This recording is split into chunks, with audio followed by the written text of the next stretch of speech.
I started out organizing with the workers who provide care for a living and face this double challenge of trying to navigate care for their own families while working in a part of the economy, the care economy, that's so devalued and so invisible that you can't make a living and support your family doing it.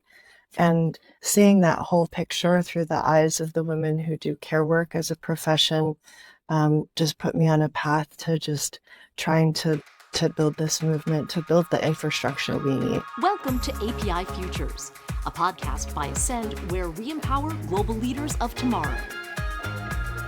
Here's our guest host for this episode. Welcome to API Futures. I am Dr. Connie, co-founder of AAPI Women Lead, a scholar, an author, an organizer, and an activist. And I'm really, really, really honored to be in conversation with fellow leader, organizer, MacArthur genius, Ai-jen Poo, who is executive director of Caring Across Generations and so many other really important organizations nationally and as a global leader. So I'm excited to meet with you and chat with you. Welcome. Thank you. Thank you so much for having me. Of course. I call you Connie. Please. Okay, great. Thank you. Hi, hon. Hi. So, we have a couple of questions, a lot of it around care work and care. So I think the first question that we will both discuss is around care. I think, when did you decide this organization called Caring Across Generations, how'd you conceptualize this idea of caring across generations and why care in particular? Well, caregiving is so much a part of my family story. My parents and grandparents, my grandparents actually played a huge role in raising me from the time I was born, because my parents were new immigrants when I was born here, and students, and also working. And so, as we all know, raising a child takes a village, but a lot of immigrants, especially new immigrants, don't have a village yet. And so they rely heavily on families. And my family, like a lot of AAPI families, rely on intergenerational care. And so my grandparents were heavily involved in raising me. And also when they aged, I was following really closely, even though I was in school and also working and living really far away from them. We were all involved in thinking about their care as they grew older and needed more assistance. And so the challenges that we faced finding good care for all of my grandparents, each experience was different, and all of them seemed just unnecessarily challenging, almost impossible to navigate. And it felt like challenges that made no sense to me. How could it be that the people who give so much of themselves to care for us and raise us when they need care and assistance, we are so at a loss for how to manage it, how to afford it? And at first I thought maybe we did something wrong as a family. Mm-hmm. And I think as the older I got, the more I realized that it's actually a system failure, not a personal or family failure. It's that in this country, we don't have the kind of infrastructure that families need, whether it's childcare or paid leave or aging or disability care.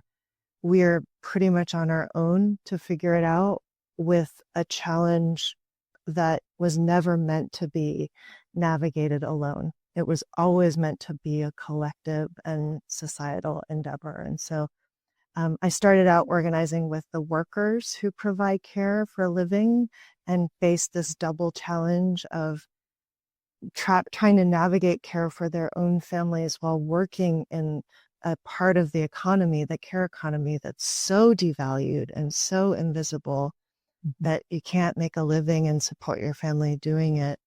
And seeing that whole picture through the eyes of the women who do care work as a profession just put me on a path to just trying to build this movement, to build the infrastructure we need. Mm-hmm. I really appreciate you naming that, and then also centering how hard it is for, I think, immigrant communities, generally speaking, and then I think communities of color writ large.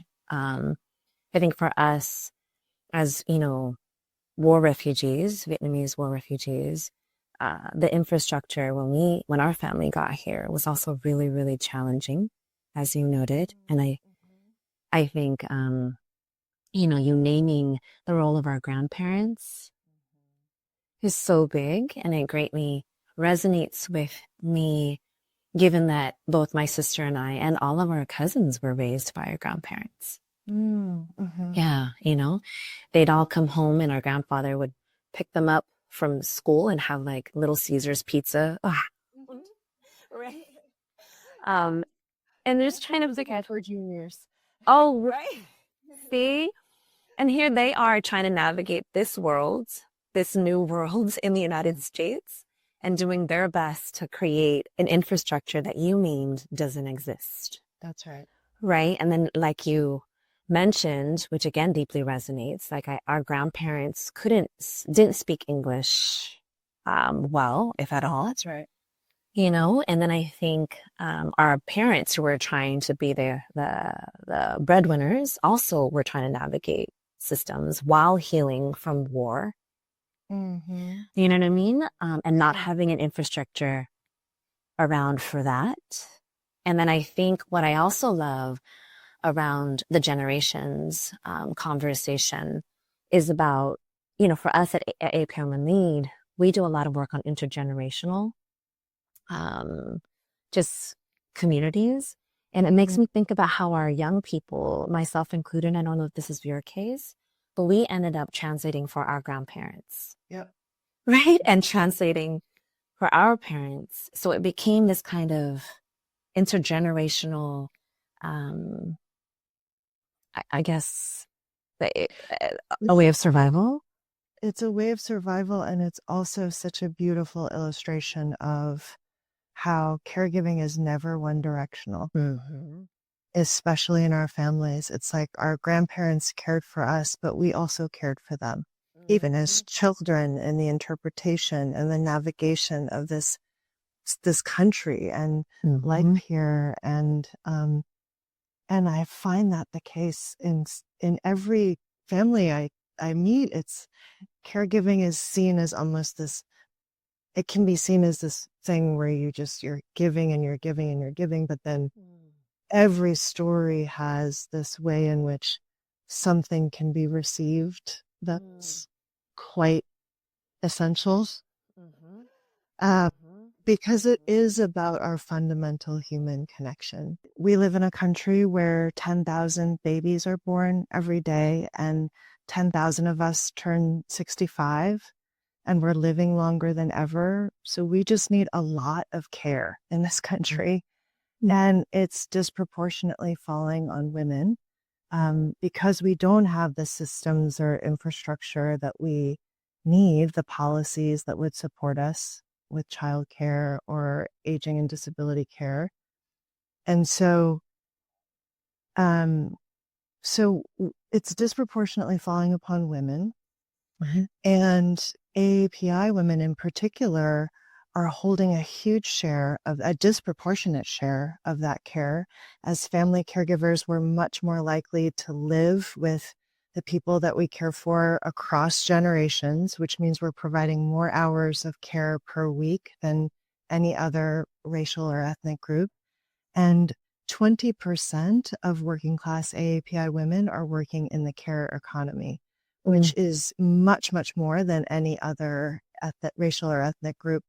On average, it's about 8%. And so this is a place where AAPI women are holding it down, and why we have a huge stake in building the care systems in our country. I appreciate you sharing those statistics with us. I think a couple of thoughts that come up, of course, is that we know that care workers and care work, generally speaking, let alone with a gendered analysis, are some of the most least compensated, poorly compensated forms of labor, if at all, right? That's right. % speaks to what has been researched and documented. We're not talking about, the women, and the women in particular, and we haven't even factored in immigration status or age, and those who are not documented in terms of research, right? So I'm imagining that's a conservative estimate. It is, yeah.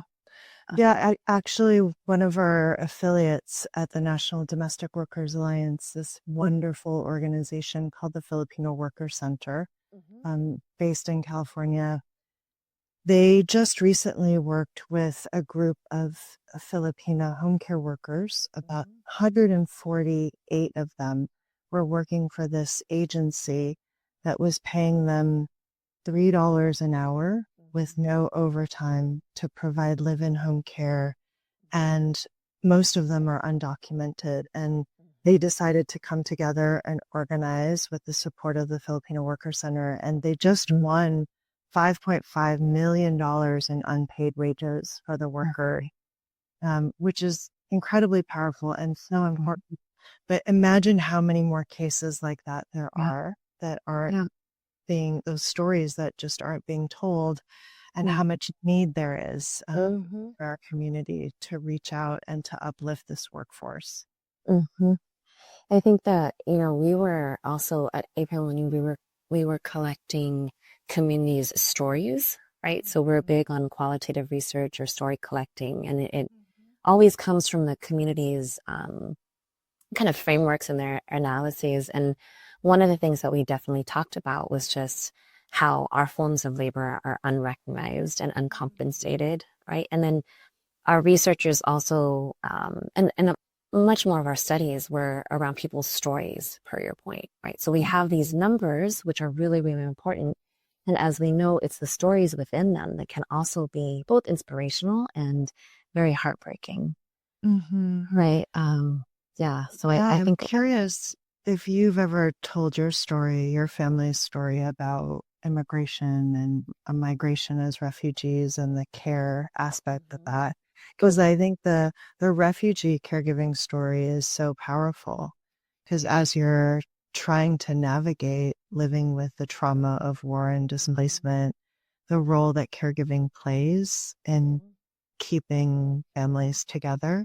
I think that's a really important thing to also distinguish. And I appreciate you remembering the refugee part of the diaspora, right? Because for us, a lot of it was informal forms of care, right? And some of it, again, like we said, is intergenerational. A lot of it was gendered.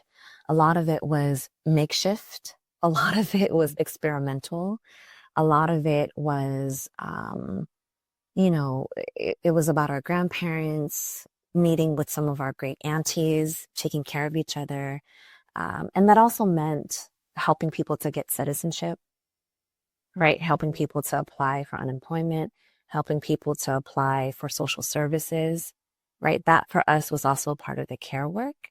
And then it was also about taking people to the doctors. It also meant taking people to the lawyers. It meant taking people and translating for them. That was also a form of care, right? And a type of labor that, again, is not really seen, is not documented or doesn't constitute quote unquote care labor, right? So we're unpaid translators, which is a huge skill set, right? It's a huge skill set to be able to speak multiple languages and then translate it. I actually took my mom to the doctors more recently, and I asked my mom, who's about to have kidney surgery, I asked the doctor for a translator because I was born here in Oakland. So I asked them for a translator, and they pull in a Cantonese speaker. Yeah. And I was like, I'm sorry, who here speaks Cantonese? And they're like, oh, that's not what you needed? I was like, no, Vietnamese would require Vietnamese translator. Right. To which they said, we don't have one. Oh, gosh. Exactly. Right. 2023 or 2022. So I think that's really important. And I think in the work that we both do, how do we name or identify the various forms of labor that we do and formalize that so that people are actually compensated, and or we build systems and programs around that. So Absolutely. And I think it's such a great example of how when we build systems that lift up the people who have the least amount of resources and the most amount of challenges navigating the current systems, that it actually ends up working better for everyone involved. Because if you think about it, a lot of people talk about the challenges that caregivers face navigating the Medicaid system, the Medicare system, all the social services, and the maze of programs that may or may not be available to people. But imagine doing that in a language that you don't speak or read. And imagine you're relying on your 10-year-old child to then translate for you. Exactly.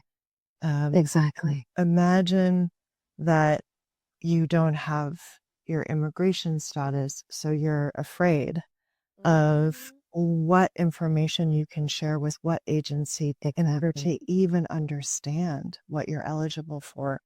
I mean, all of those things. And then imagine that question getting navigated through your 10-year-old child. Right. And so it just nice to show how if we did have an immigrant inclusive care system and infrastructure, it would be actually beneficial to everyone. It would make the whole system much more accessible. If I feel like you actually just told our family story, right?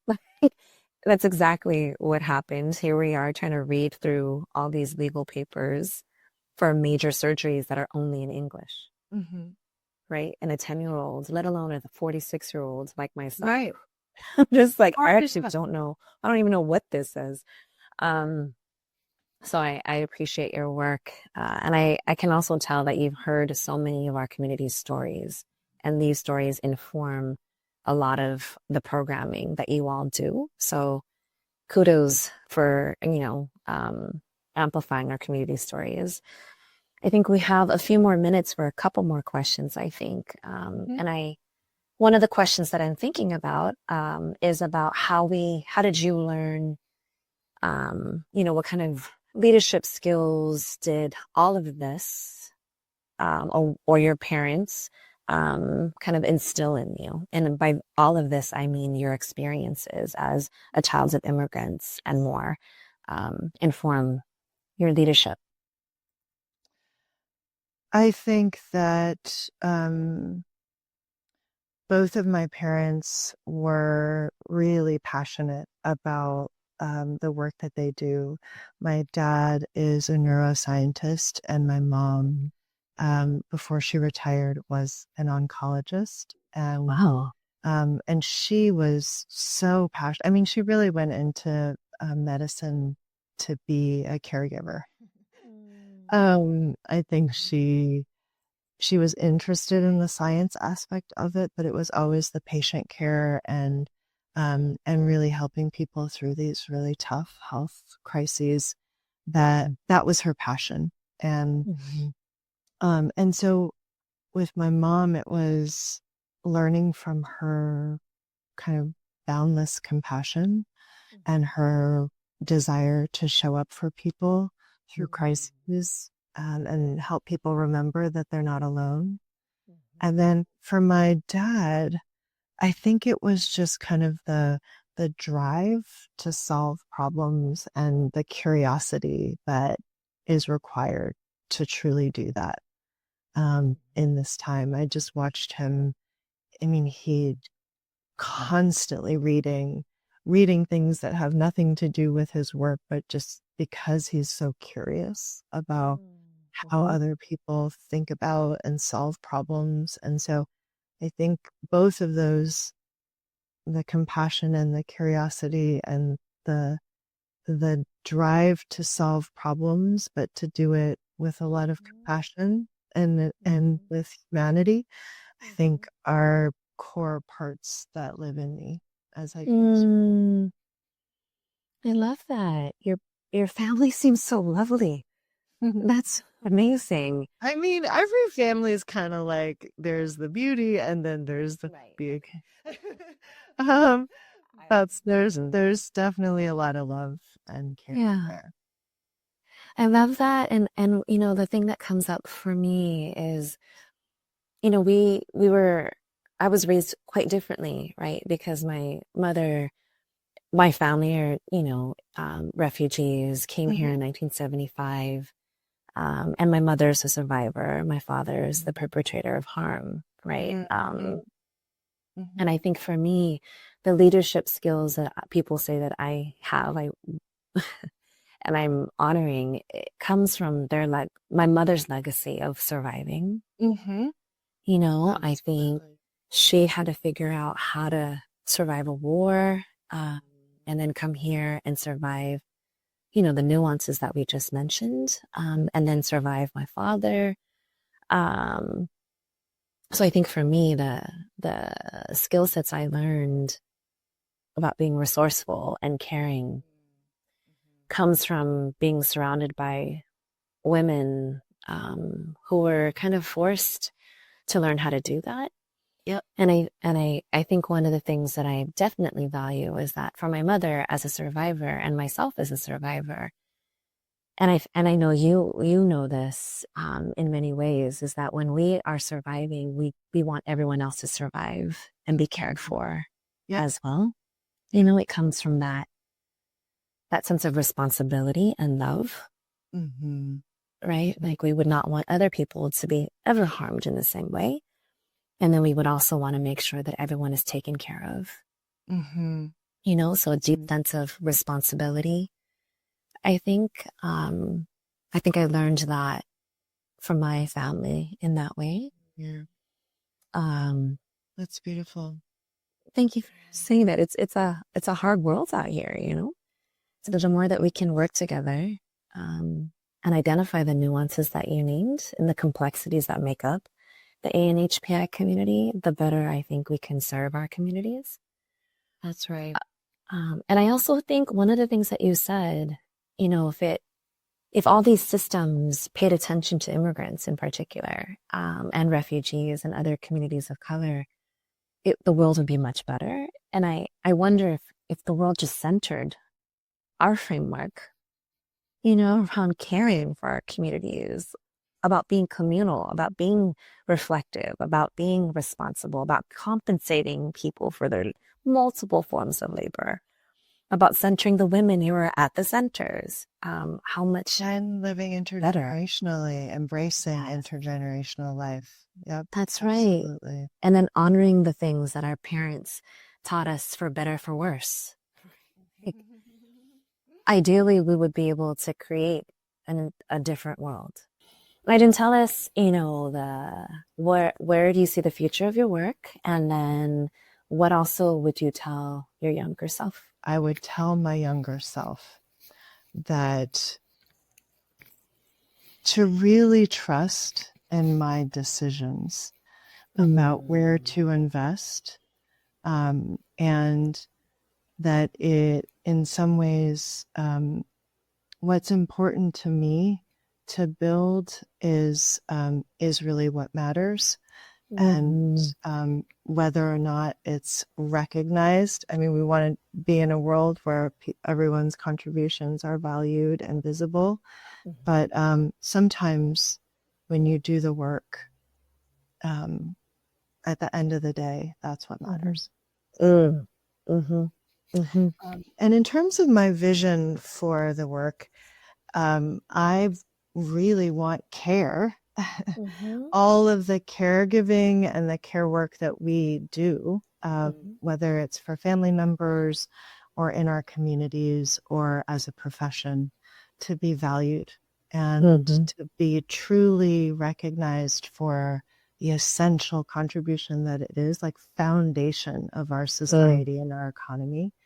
And Mm-hmm. I think that this is the generation. We are the generation Mm-hmm. that is going to deliver that massive culture shift. And I think Mm-hmm. AAPI women have such a huge role to play in that because we're disproportionately caregiving. Mm-hmm. And Mm-hmm. our mothers and our grandmothers and all of our elder, like they're disproportionately both caregiving and receiving of care. And so how do we make sure that our communities are on the forefront of the solutions and this generational shift we're going to make as a country towards care? I love that. I love it. I love it also because you're naming, one of the things that you're bringing up for me is this idea of not only recognition, but the name of, you've named giving as a central kind of part of our politics, right? And also our culture, in particular for our API and ANHPI communities. I think we're very, I won't romanticize us, but I know us to be a giving and communal culture, a collective culture that I hear you say that should be the norm here, right? And let us be at the forefront of that shift as we have already been living, right? That's right. Let it be that we are at the forefront, that it centers how we have known to survive this world and make it better, right? So I definitely love that. And I think one of the things, especially because you named that women are often at the forefront, I would love for us to also be on the receiving end. I just feel like saying that on this lovely podcast. I feel like saying it would be really lovely if those of us who are at the forefront were also at the forefront of receiving. Yes. Perhaps people shall be kind to us, right? Like perhaps people would recognize not only the labor, but like compensate us and be there to care for us in all of our complexities, to honor our work, to see the multiple levels of challenges that we experience and how we've been able to navigate them. Let people receive in the way of honoring our leadership. Like let us receive in the way of honoring our leadership. Let us receive in the form of let us no longer be underpaid, right? Or uncompensated. How about we receive the compensation? And then I think in terms of, what I would hope for, what I would say to my younger self, is to find your people and find your political home. I think what IGEN has shown us is also, the work that you've been doing is about creating political homes for people and finding your people. I think to my younger self, I would say, find your people and keep them close and recommit to one another, because this world is a challenging one. And it is definitely going to require that we create a culture of care and that we take care of each other moving forward. I'd say that. And then, for API Women Lead, we absolutely love your work, IGEN. And I think for API Women Lead, one of the big things that we continue to do is capture our community stories from our community's perspectives, right? We do community-driven research, community-driven education, a lot of healing and wellness justice work.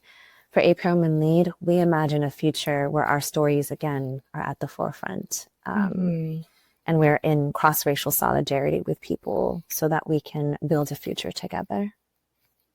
I think absolutely so important. I mean, this is the challenge of our time, is to figure out how we break the isolation of caregiving, of life in this country and this time, and find each other and build a society that supports care and community and the leadership, and really truly has a place of belonging for everyone, and making sure that AAPI women's voices are heard, and that we have both spaces of finding each other and breaking out of that isolation, but also being in connection and community with people of all races and ethnicities is such a huge part of that.